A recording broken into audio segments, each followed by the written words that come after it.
How many of you have called for a plumber or electrician and received the following words? And he quotes, I'll be there next Thursday between the hours of 2 and 5.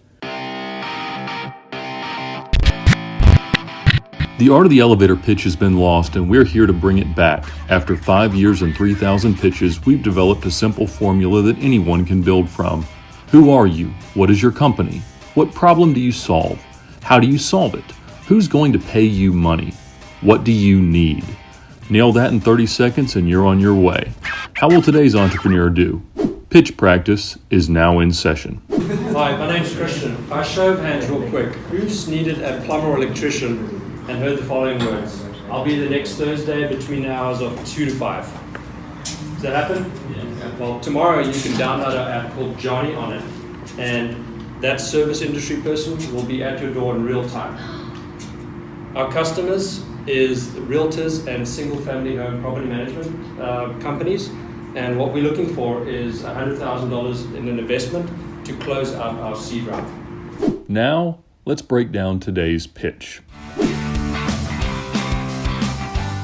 Great pitch. Little over 30 seconds on the spot. This young man's name is Christian. We got that very clear. He opened with that.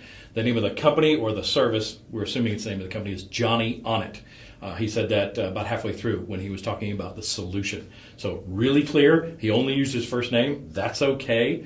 Who knows what his last name is? It might be really, really complex, but it's okay to just say your first name.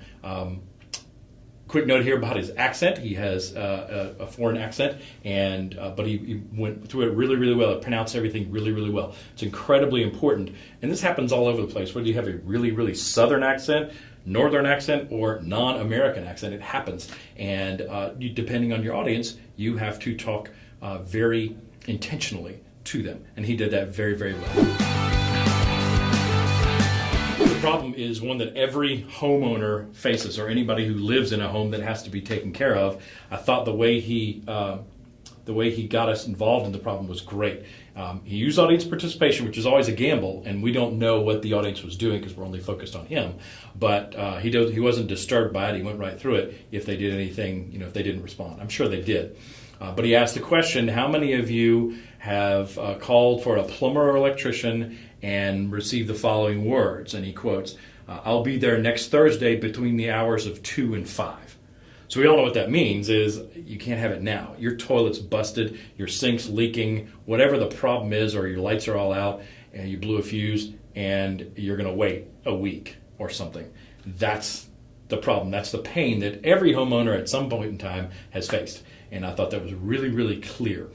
And he made clear exactly what type of service is going to provide. He later said in the solution, that service provider. So the problem was really clear. Homeowners need service providers immediately, and you got to wait till next Thursday because everybody's busy. The solution, love the way he did this. He didn't say at all how it works. He didn't get into down in the weeds about anything that's going to happen. He just said, here's the solution. Tomorrow, you'll be able to download our app, and this is where he named it, Johnny on it. And what did he say? That service provider will be at your door in real time.